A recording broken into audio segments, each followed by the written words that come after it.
The Harry Potter fandom has become such a cult that some fans are even able to quote every single movie now. There are some cool things that J.K. Rowling thought of since the very first book, but some of them can be a little bit contradictory. In this video, we will show you a few details that even the most loyal Harry Potter fan could have missed. Dumbledore's negligence. Remember the very beginning of the story when Hagrid brought one-year-old Harry to Privet Drive?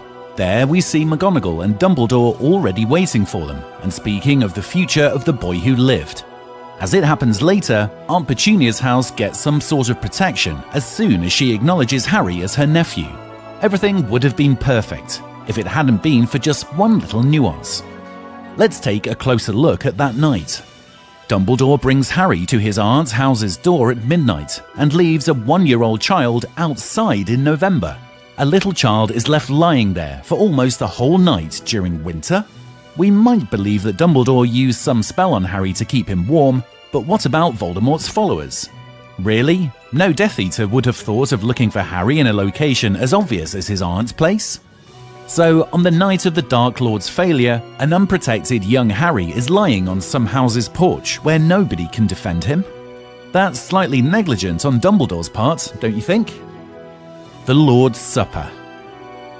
Do you remember that weirdo Professor Trelawney who taught Harry prophecy in Hogwarts? Few believed that she actually had the powers, yet she still sometimes said weird things that turned out to be true. In The Prisoner of Azkaban, Professor Trelawney refused to sit at the same table as Dumbledore because there were already 12 people sitting there.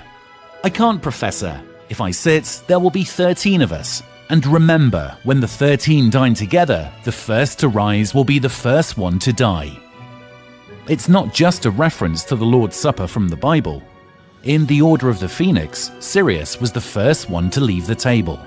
In the Deathly Hallows, only 13 made it to the Burrow after Operation Seven Potters. Lupin was the first one to leave the table to find the body of Alistair Moody. Later, he would be the first one to die during the Battle of Hogwarts. The magic number 7. There is also another number that we keep seeing. It's not just another reference to the Bible, as it appears there all the time. Of course, it's number 7.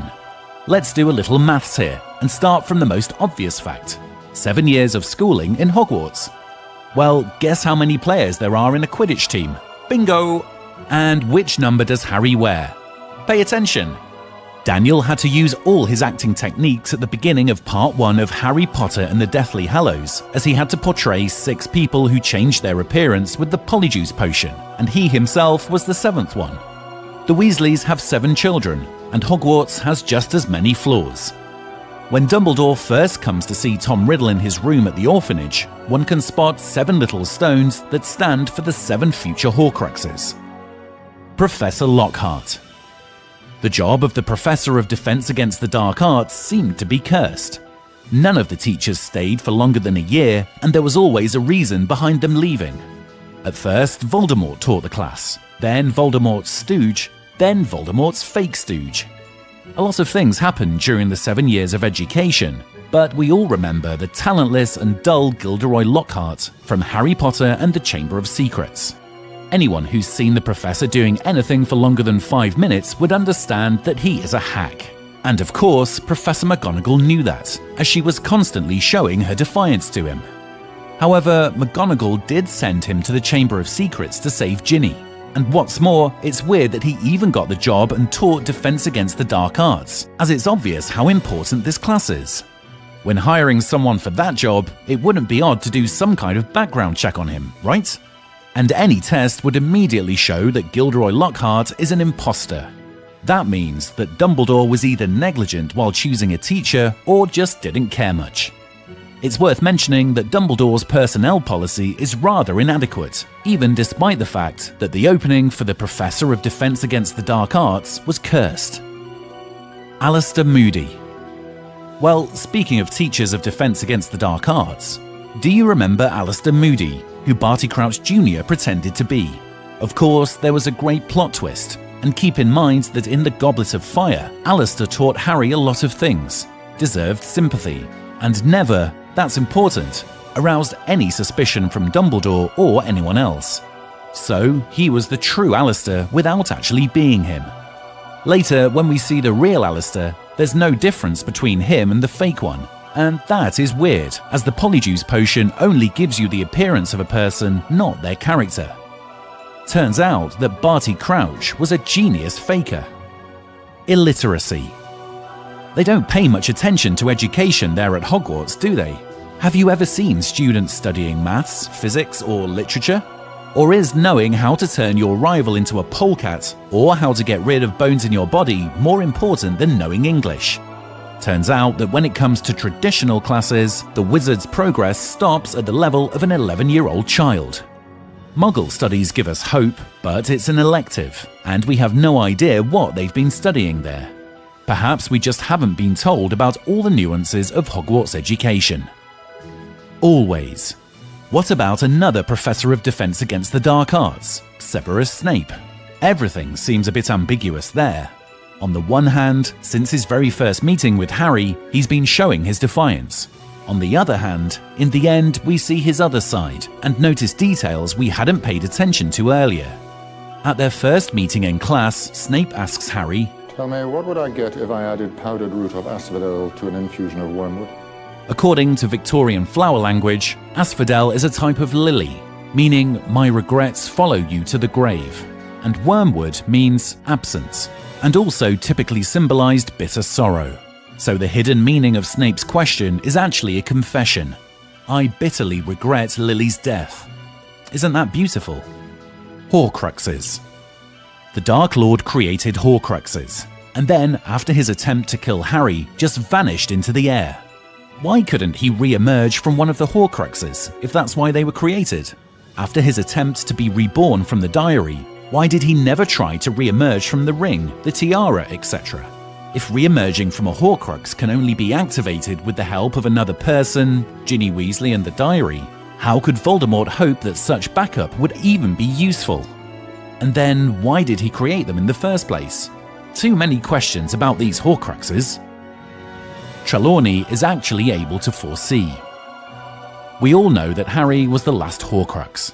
That means that during all this time, he had a part of Tom Riddle inside him, which definitely explains a lot of things, including one phrase that Professor Trelawney once said.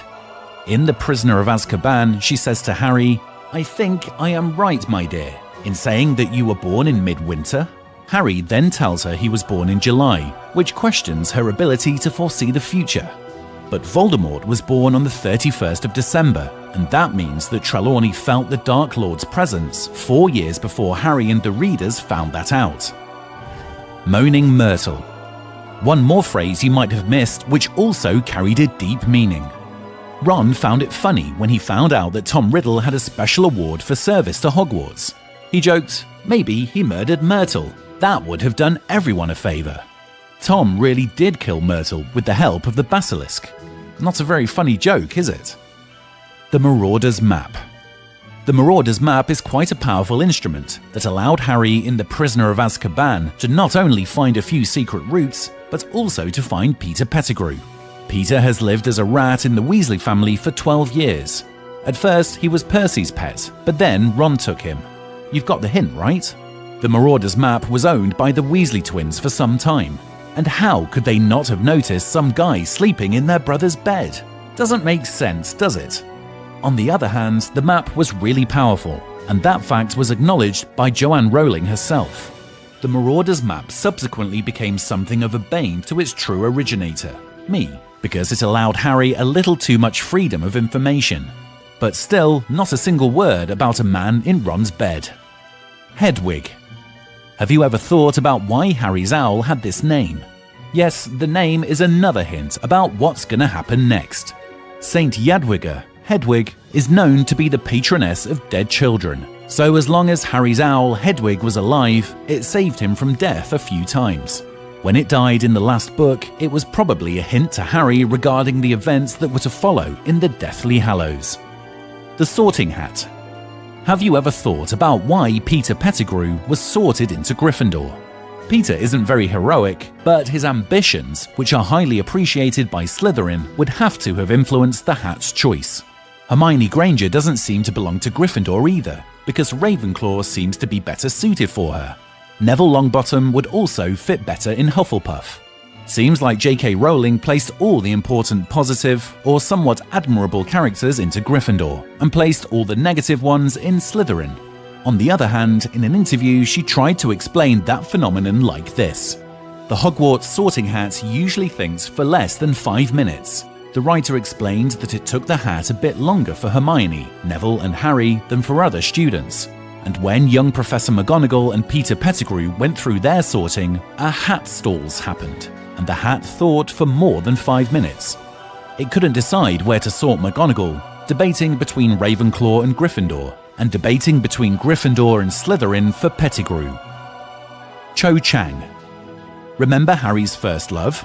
Well, if you watch the last movie really attentively, you'll see her a few times. But she shouldn't be there, as she was a year older than Harry. That means back then, she should have already graduated. Voldemort was attacked with snowballs. And the funniest moment on this list? Let's return to the Philosopher's Stone in snow-covered Hogwarts. The book describes how Fred and George were punished for casting a few snowballs to fly around Quirrell and hit the back of his turban. Remember who was hiding under that very same turban? That means that the restless Weasley twins even played a prank on Voldemort. Comment below which fact was the most interesting for you.